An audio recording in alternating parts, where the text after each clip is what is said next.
Buenos días, bienvenidos una vez más a nuestra cuarta entrevista de este segundo ciclo en el programa que tenemos acá, La Palabra de los Cóndores, de la Universidad Nacional Mayor de San Marcos, organizado por el Grupo de Investigación Ética y Literatura. Muy bien, el día de hoy nos encontramos con el escritor Mario Suárez Simic. Antes de empezar con las preguntas, vamos a mencionar brevemente algunos detalles acerca de su biodata. Mario Suárez Simic estudió literatura en la Universidad Nacional Mayor de San Marcos y Derecho en la San Martín de Porres. Ha sido profesor de literatura en varios centros preuniversitarios en San Marcos y en la Universidad Femenina del Sagrado Corazón. Como periodista, ha trabajado de editorialista en el diario El Universal de Lima. Fue editor del suplemento Asalto al Cielo, que publicaba el diario de Marca. Colabora en la actualidad en diferentes medios de prensa del Perú y es corresponsal del diario Correo, en revistas y otros medios audiovisuales de España, como el Instituto Cervantes, Omnibus o la revista especializada Página. Fue uno de los organizadores del primer Congreso de Narrativa Peruana, organizado en Madrid, España, y del segundo, celebrado en Huanchaco, Perú. Ha publicado las novelas El Paraíso del Arcángel San Miguel, que es este de acá. También ha publicado El tiempo que muere en nuestros brazos, este de acá. Y por último, ha publicado también Carnaval de los Espíritus, que es este último libro de acá. Muy bien. Mario, muchas gracias por aceptar la entrevista. Vamos a empezar entonces con la primera pregunta. En este caso, acerca de tus influencias. ¿Cómo era el ambiente social y familiar donde usted nació y creció? ¿Cuáles fueron las influencias directas de su entorno familiar?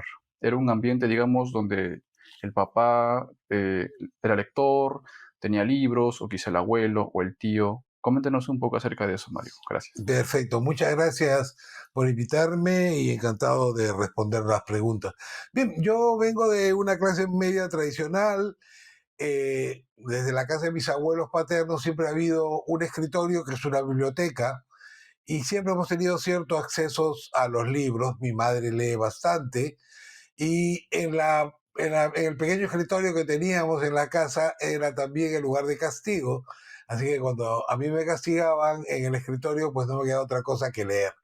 En mi casa habían libros, novelas policiales, clásicos, y eso incentivó en mí la lectura, ¿no? Desde pequeño. Muy bien. Y Mario, y comentabas también acerca de tu origen, de tu apellido, Simic, judío croata. ¿De alguna forma has investigado sobre ello y eso tenía alguna relación con tus obras?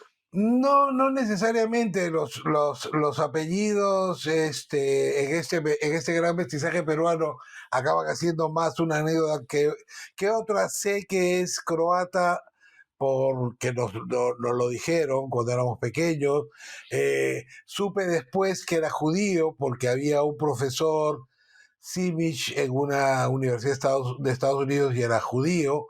Este, en, eh, pero no, salvo la preocupación de que me lo escriban bien cuando era pequeño, que era la advertencia que me decía mi padre y mi madre, no ha significado mayor cosa más que el recuerdo de este ir y venir de la gente por el mundo, ¿no? Claro, claro. Es un caso parecido al que tuvo José B. Adolf, ¿no? Su apellido provenía de Alemania, pero digamos en sus obras narrativas él pues recreaba lo que es el ambiente de Perú, ¿no? Claro, sí, mi abuelo ya, o sea, mi bisabuelo, cuando tuvo descendencia, ya mi abuelo era peruano. Inclusive mi abuelo fue llamado a filas en el combate del 42, o sea que ya éramos peruanos, y lo de Croacia era parte de la historia. Ya empecé ese tiempo todavía no era ni Croacia, estaba todavía era la Yugoslavia, ¿no? Lo que era, pero bueno, soy, como digo yo soy peruano como la papa y limeño como y limeño como los gallinazos. O sea, el apellido es simplemente una anécdota familiar. Claro, perfecto. Y Mario, bueno, en tus novelas, al menos en las tres que has publicado hasta el día de hoy, ¿no? Em, te podría decir que la primera, al menos, ¿no? Para empezar, El Paraíso del Arcángel San Miguel es una novela histórica, ¿no? Detalla también aspectos acerca de la historia del Perú, digamos, por ejemplo, la rebelión de Manco Inca, la muerte de Cahuide, las guerras civiles entre los conquistadores. Sobre ello, Mario, cómo fue el proceso creativo? Por ejemplo, muchos definen la novela histórica como una novela que data de hechos pasados, ¿no? Con eventos y personajes no ficticios, pero que a partir de ahí el escritor empieza a novelar, ¿no? A ficcionalizar. En ese caso, ¿tú hiciste una búsqueda de archivo exhaustiva, digamos, o qué partes alternaste con la ficción entre la realidad? ¿Cómo fue ese proceso? Ya, a ver, a mí, yo quería escribir una novela histórica, quería escribir una novela del siglo XVI, o mejor dicho, durante la conquista, porque siempre me ha gustado ese siglo, ¿no? Y la novela a mí se me ocurrió con el epígrafe. El epígrafe de la novela cuenta toda la historia que he escrito yo, lo que es de Marguerite Yourcenar, perdón, de Opus Nigrum, ¿no? Que cuenta un pequeño fragmento de la historia de un personaje de Sigmund, este, y lo menciona dos veces en la novela. Yo cuento toda la historia que Marguerite Yourcenar insinúa en esas líneas, y una de ellas, por eso, es el párrafo. A mí se me ocurrió que este personaje se pierde en la selva, y inicia una revuelta social. Todo lo demás es el contexto, pero la idea y el final, inclusive, utilicé el mismo final que le da Marguerite Yourcenar en Opus Nigrum, eso de morir con las mujeres rodeados, envenenados, y todo eso viene de la historia que Marguerite Yourcenar cuenta en 6 líneas. Claro, claro, claro. O sea, en otras palabras, tú tomaste la historia de Margarit, digamos, para empezar, Eso me inspiró. te inspiró. O sea, cuando el personaje, cuando Zenón se encuentra con su primo y le pregunta por un familiar tercero y le dice que se ha ido al Perú, que es el epígrafe, y después que se vuelve a encontrar con el mismo y le pregunta, oye, ¿qué sabes de ese familiar que está en Perú? Y le cuenta, pues, murió rodeado de mujeres desnudas y envenenado. Pues todo lo demás lo he escrito yo. A partir de ahí ya... A partir de ello ya tenía la historia. Ujú, muy bien. Y sobre el caso de la segunda novela, Mario, la que habla acerca de el tiempo que muere en nuestros brazos, eh, bueno, si hubiera que entre las tres elegir una, yo me quedaría con esta porque de verdad me encantó muchísimo la lectura, Gracias. aparte de que se demuestra un buen manejo de las técnicas narrativas, ¿no? Está narrado desde el punto de vista de Melgar, desde el punto de vista al amigo de Melgar, José María, incluso por ahí también participa Silvia. Hay por ahí una tradición, ¿no? Que habla y describes de forma muy, muy detallada lo que son las vivencias en esa época, qué comían, cómo se vestían, qué costumbres tenían, la pelea de gallos, todo eso. Ahora, en este caso de Mario, ¿cómo fue el proceso? También, digamos, algo lo inspiró y además, ¿por qué la figura de Melgar? Eh, yo viví casi 10 años en Arequipa, estuve de tercero de primaria a cuarto de media en Arequipa. Como dice un amigo mío cuando habla de Piura, dice, perdón, de Trujillo, dice que Trujillo nació Dios, pero en Arequipa se hizo hombre. Yo pasé mi adolescencia en Arequipa, me enamoré por primera vez en Arequipa, hice el amor por primera vez en Arequipa y hice grandes amigos en Arequipa. Entonces, a mí Arequipa es una ciudad que me ha marcado mucho y me sigue marcando siempre que puedo vuelvo. Y esta novela es, como siempre digo yo, es un pago a cuenta de una deuda sentimental que jamás voy a poder saldar con la ciudad. Y qué mejor que Belgar. Entonces intenté recurrir a la figura de Belgar porque además como historia se prestaba mucho a la ficción, porque de Belgar no sabemos casi nada de Belgar, sabemos cuatro o cinco cosas, todo lo demás ha sido recreado, tanto histórica como en la ficción. Y me permitía escribir sobre el amor contrariado, sobre todo, ¿no? Y sobre este levantamiento de Pumacagua que para mí, desde el punto de vista histórico, tuvo fue una opción libertaria hecha por mestizos, dirigida por mestizos, con la participación de todos los segmentos españoles. Fue una revolución auténtica que hubiera tenido otra suerte si triunfaba, ¿no? Que era una rebelión de mestizos. En la batalla de Humachiri, Humachiri. ¿no? Sí, sí, sí.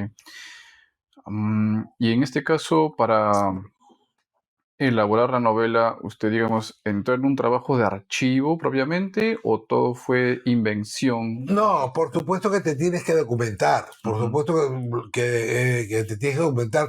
La vida de Belgar casi no se conoce nada, todas son hipótesis, teorías, te encuentras, digamos, si fuera historiador, porque los narradores no tenemos ese problema, te encuentras con las fuentes cerradas. Por ejemplo, el año en que se supone que Belgar vino a Lima, que estuvo en Lima, se sabe porque publicó una pequeña colaboración en un periódico, aunque no necesariamente tuvo que estar en Lima, en el sentido histórico, rígido al tema que necesita una prueba, ¿no? Indudable, una prueba indudable, pero se dice que estuvo aquí, que postuló San Marcos, que ingresó. Ujú. Las actas de San Marcos de ese año se quemaron en un incendio.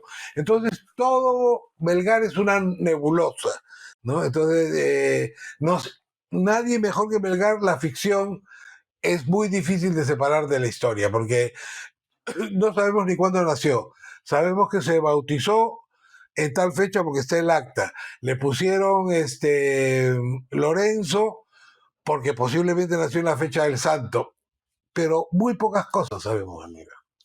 Paradójicamente, digamos que eso para un historiador resulta muy complicado, ¿no? Pero para un literato, para un novelista como usted, es un campo enriquecedor, ¿no? Exactamente, sí. Eso permite que puedas llenar todos los vacíos con ficción, ¿no? Exactamente. Y sin correr el riesgo, por un lado no es importante, de contradecir a la historia que no es ningún problema. O sea, la novela histórica tiene otros objetivos diferentes a los de la historia, ¿no? Sí, sí. Y sobre su última novela, don Mario, esta, El Carnaval de los Espíritus, esta que salió último, 2021, Sí, ¿no? Eh, digamos, la novela policial como tal, y usted también afirmó en una entrevista que también es considerada como una novela histórica, o perdón, una novela, claro, una novela histórica.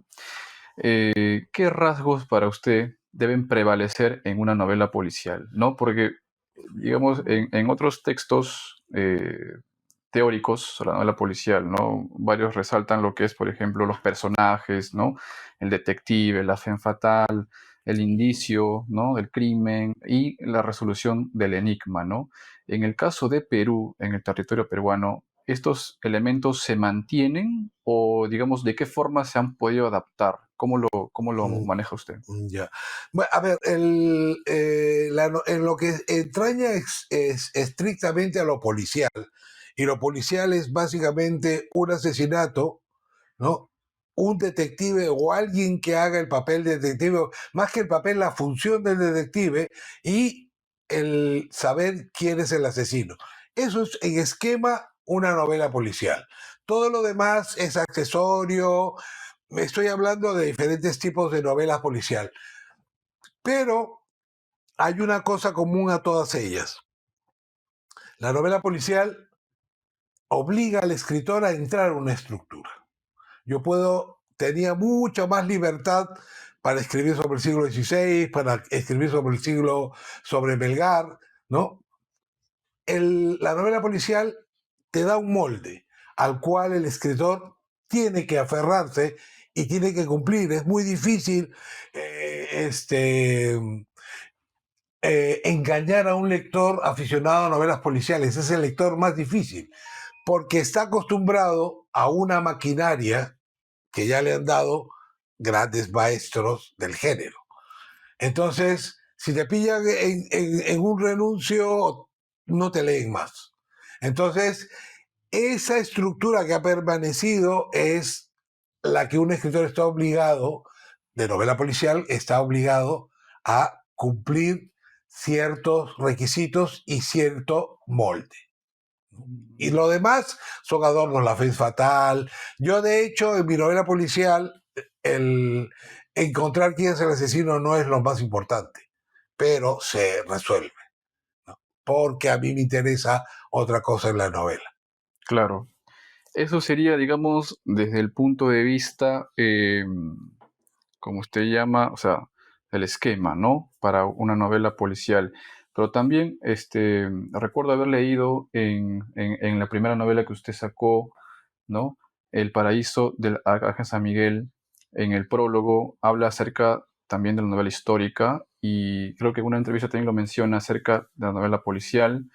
Lo califica como una novela, o sea, un molde maleable, ¿no? Ahora, eso sería, digamos, en cuanto al contenido, o sea, porque se presta para hacer crítica social, se presta para emitir una opinión, digamos, sobre la coyuntura social, actual o pasada, no sé, ¿no? Entonces, ¿aplicaría eso entonces para el contenido o...? A ver, estás preguntando exactamente por la novela histórica. La novela Ujú, histórica es muy variable, muy variable. Ahora, cuando tú juntas novela histórica y que a la vez sea policial, ujú, tienes que entrar en el molde del policial, que es un mecanismo de narrar. No le quita a la novela policial la crítica, no le quita ninguna de sus características, pero el molde de contar una historia policial, es decir, ese camino, porque la novela policial no es otra cosa que un paseo entre el narrador y el lector de la mano, donde el lector va creyendo por dónde lo va llevando o por dónde lo va distrayendo el autor.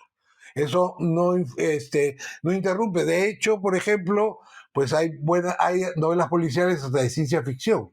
ujú. Yo Robot de Isaac Asimov. Asimov, Ah, sí.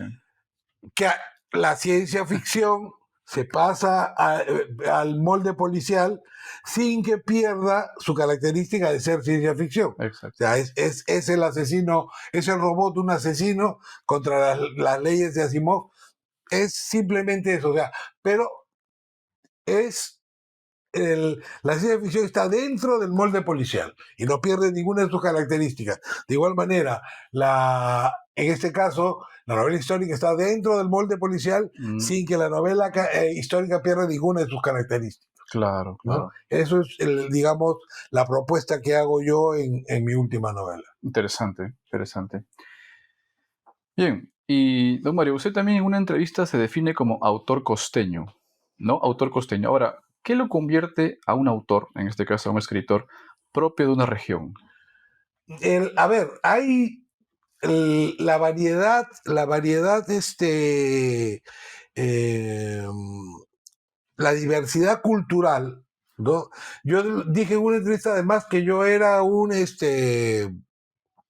eh, mm, un andino de la costa y alguna gente intentó hacer burla de la definición y andinos de la costa son los mochicas, son los nazcas. O sea, los que creen que lo andino se refiere solamente al Ande están totalmente equivocados, guardando la selva. O sea, hay una visión andina de la costa. Y de hecho, hasta ahora se está demostrando, porque en nuestro país la arqueología siempre nos da sorpresa, que la misión andina nace en la costa, con Caral. Entonces, yo he sido educado en esa versión costeña, con todos las variantes que ha tenido mi vida. Entonces, mm, pero ya lo vivido es diferente. Mis abuelos son de Jauja, yo he pasado muchas vacaciones en Jauja y a mí me parte el alma una mulisa o me llama a bailar el carnaval jaujino, como me lleva a bailar el vals peruano. Pero yo definitivamente no soy andino de la sierra, soy andino de la costa. Y veo, tengo una visión diferente, ¿no? Que es la misma evolución, pero desde el punto de vista donde estás. Y yo creo que eso de alguna forma contribuye a las múltiples perspectivas que se puede dar de un mismo caso, Exactamente, es ¿no? parte de la diversidad, es parte de la diversidad. Mi novela es parte de esa diversidad, ¿no? Es el personaje le gusta la música criolla, ¿no? Exacto. Le gusta la música criolla porque es su forma de identificarte con esa parte de Perú que él siente suyo, ¿no? Ujú, Que en ese caso, a fines de los años 30, en el 39, donde se ambienta la novela, es Lima. ¿No? O claro, sea, todos los que llegaron como mi abuelo, o sea, que nacieron aquí o llegaron aquí y se identificaron con Perú, tuvieron una identificación cultural en Lima, fue la música criolla. sí. ¿No? Y la música criolla eh, es realmente la música popular de la costa, ¿no? Ujú, muy bien. Em, ahora, hoy en día, en la actualidad, ¿existe en el Perú lo que suele llamarse vida literaria? ¿Usted participa de ella? Bueno, es que la vida literaria puede significar tantas cosas, pero yo, a ver, me relaciono con mis amigos que escriben, tengo buenos amigos que escriben, me veo siempre con Dante Castro, me veo con un montón de amigos escritores cuando viajo. Viajaba con Huancayo a ver a mi amigo Sandro Bocio, que en paz descanse, somos grandes amigos. Sandro venía aquí y una de las cosas que hacía Sandro Bocio cuando venía a Lima, me decía, oye, quiero hablar con tal escritor, invítalo a tu casa y nos reunimos aquí, nos tomamos unos picos. Y nos reuníamos y teníamos conversaciones. Y eso, o sea, si eso es vida literaria, sí, ¿no? Bohemia tuve, ¿no? Y tengo muy buenos amigos, pero eso es lo que yo entiendo por vida literaria, ¿no? Ujú, muy bien.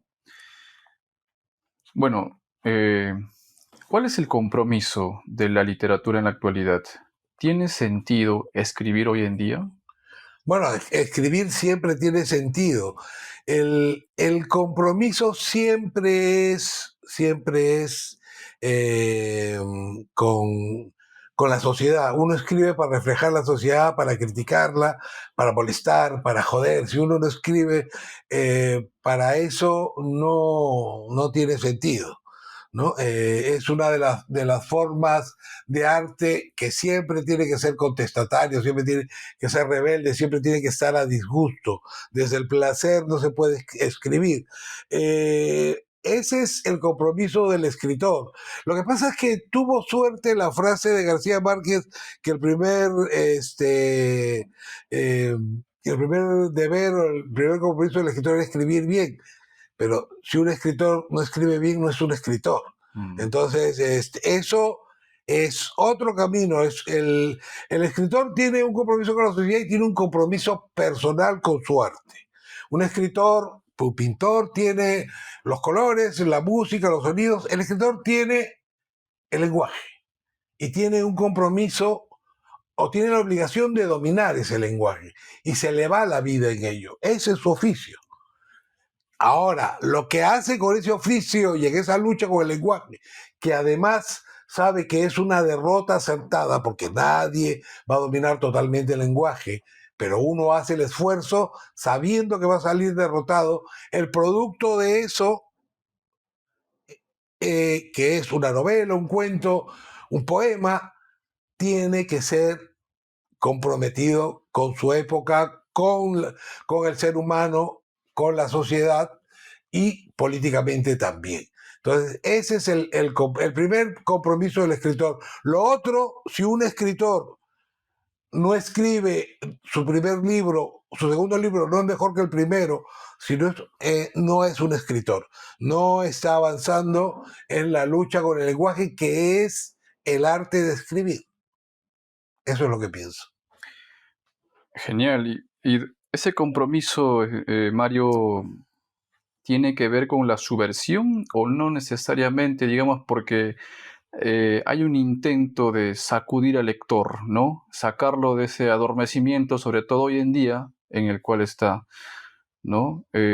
Por eso comentaba si hoy en día, digamos, cabe que el escritor se comprometa con el público, teniendo en cuenta que hay un público cada vez menos lector, ¿no? Bueno, se compromete no con el público, sino se compromete con su sociedad, con su época y con sus semejantes, que es la humanidad en general. Ese es el compromiso, ¿no? Y siempre hay que subvertir las creencias del orden y todo eso. Lo que pasa es que ya hablando del lector, mucho del el aparato editorial ha intentado pues adormecer al lector, darle escritores que escriben en estándar, en lenguaje estándar, un aparato para distraer. Pero bueno, el compromiso del escritor es precisamente también subvertir eso, ¿no? Subvertirlo y denunciarlo. Muy bien. Y hablando de escritores, don Mario, ¿cuál es su apreciación? ¿Cuál es su apreciación de la narrativa peruana actual? A ver, la narrativa peruana actual, la de verdad, ¿no? Goza de muy buena salud. ¿No? La narrativa actual de oferta de librería, no tanto. ¿No? Siempre hay estas industrias editoriales que ayudan o lanzan determinados escritores que no son considerados peligrosos, subversivos y nada. Ellos tienen su mercado, tienen sus lectores, pero la literatura en general, que está formada por muchísimos escritores y muy buenos, goza de muy buena salud. ¿Diría usted que hay argolla? Por supuesto que sí, sí, sí. Claro. Aunque ahora menos, y gracias al encuentro de narradores se acabó en parte la argolla. Una de las cosas de las que yo me siento orgulloso es el haber logrado lo que pasó hace poco con la última, con el último encuentro en Guadalajara, ¿no? Que se cuestione quién va a ir y por qué. Claro. Porque el dinero con el que se viaja a Guadalajara es un dinero público y todo dinero público tiene que ser justificado. O sea, no hay derecho a pernada literaria, sino los escritores tienen que ir por sus méritos y por su calidad. Entonces, todo esto que ha pasado en el último, la, la Feria de Guadalajara, Sí. es producto del 2005. O sea, si la revista Caretas quiere decir que A o B o X son grandes cuentistas, es su tinta y su papel. ¿No? Y es Claro. problema de sus lectores, y organizan como el del domingo pasado, que es triste ver la encuesta y los encuestados votando por ti mismo, Mm, ¿no? Pero eso es el comercio, esos son sus socios, es su problema, es su tinta, me vale. Pero eso no se puede hacer en un periódico del Estado, no se puede hacer en una radio del Estado, no se puede hacer en una televisión, no se puede hacer con fondos públicos. Aunque tenga 2 soles de fondo público, tiene que explicarse quién, por qué y con qué mérito. claro, claro. Se hizo bien en cuestionar, digamos, a lo que es el texto. Es una de las cosas que tuvo de acierto y que creo yo que es una de las cosas que quedó, es eso. Es decir, eh, debe existir el mérito y la razón para que se gaste el dinero del Estado, ¿no? Y sobre todo quién lo representa y qué Mm, intereses representa. exacto. Sí. Muy bien. Y hablando justamente de estos eventos, en el 2005 usted fue organizador del Congreso de Escritores allá en Madrid. Sí, Tuvo ese encuentro entre andinos y el costeños. costeño. Desde esa fecha hasta el día de hoy, ¿cómo ve la situación, don Mario? ¿Se ha acrecentado, se ha visibilizado más, digamos, a la producción de provincia o, digamos, no ha habido tanta variación en ese aspecto? No, en realidad lo que te dije hace un rato es una digamos, de los resultados del Congreso de 2005, ¿no? Todavía sigue habiendo, todavía hay una industria editorial que favorece a una serie de escritores que no están al mismo nivel que otros escritores de provincia o que viven fuera de Lima. Todavía hay algunos que quieren perennizar el circuito limeño del siglo XIX, pero ya todo esto lo hacen con fondos privados y eso, si quieren lanzar o quieren hacer publicidad con dinero que no sea del Estado, me parece Claro, perfecto. Si quieren lanzar al premio Nobel con dinero privado, me parece bien, ¿no? O sea, es publicidad, ¿no? Es publicidad. En algunos casos engañosa, porque no son, es no son tan buenos como dicen, ¿no? Lo que ha pasado con el último premio Alfaguara, ¿no? Ha habido críticas feroces, ¿no? Yo no he leído la novela, no puedo hablar, pero se han leído críticas feroces. Entonces, todo esto ya cuestiona los premios, pues todo eso es parte, de una forma u otra, consecuencia del Congreso de Madrid, ¿no? claro.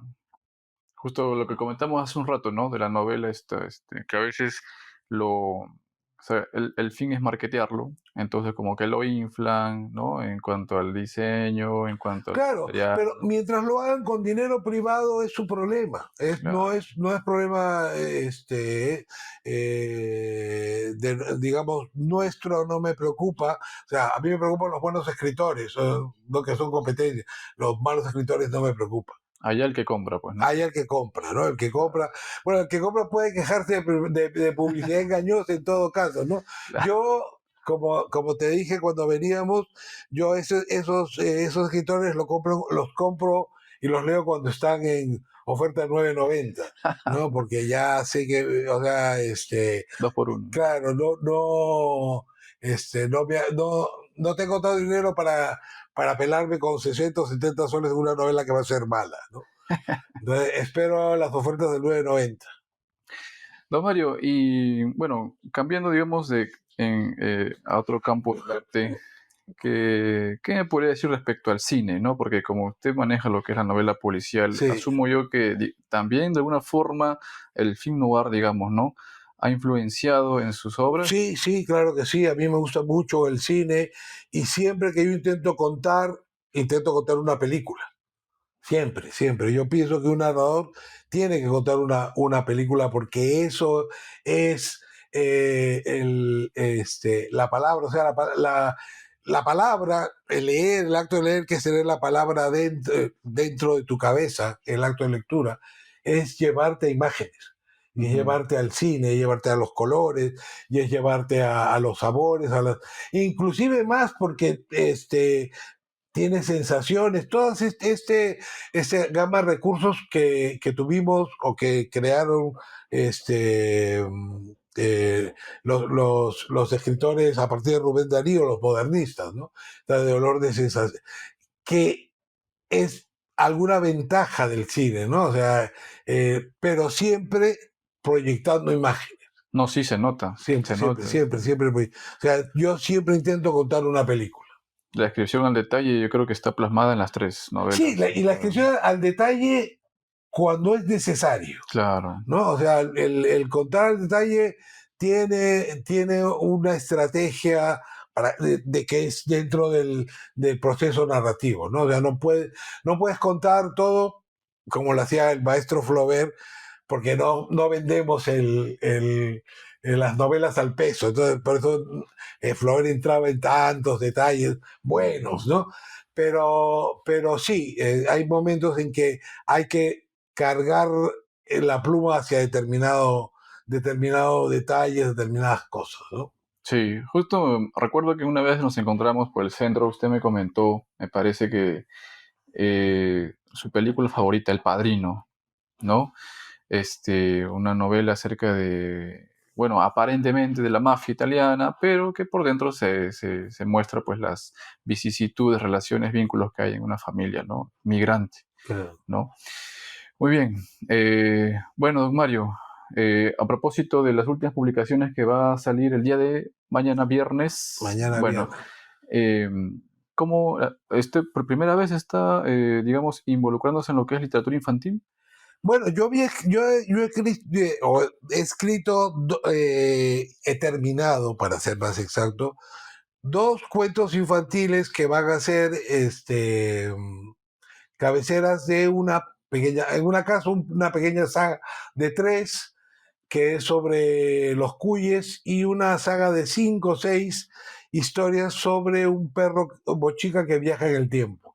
La primera historia del perro bochica la publican, o sea, se presenta mañana en la Feria del Libro. Altazor, ¿no? Altazor, Coediciones Altazor, sí.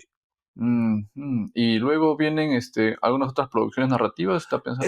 Sí, la segunda saga, que es sobre los cuatro cuyes originales, que es una historia sobre el origen de los cuyes, que no había, en la mitología no había una historia clara sobre el origen de los cuyes, así que me la inventé yo, ¿no? Se publica posiblemente, ya saben cómo son los editores, mi editora me ha dicho que en octubre, y con Altazor, en noviembre, para la Feria Ricardo Palma, publico una colección de cuentos históricos. Cuentos Cuentos históricos. históricos, sí. No son cuentos exactamente, son relatos. Son relatos, son 4 relatos largos históricos, ¿no? Sobre el 16, 17, inclusive hasta el 16 y 17, básicamente. Interesante. Entonces vamos a estar esperando con ansias para poder darles lecturas Muchas y gracias. quizá de nuevo darnos un breve momento para conversar al respecto. Cuando quieran, encantado de participar y las entrevistas con ustedes. Muchas gracias, don Muchas Mario. Ha sido un placer. gracias, Augusto. Muchas gracias al camarógrafo y a todo terreno, número técnico.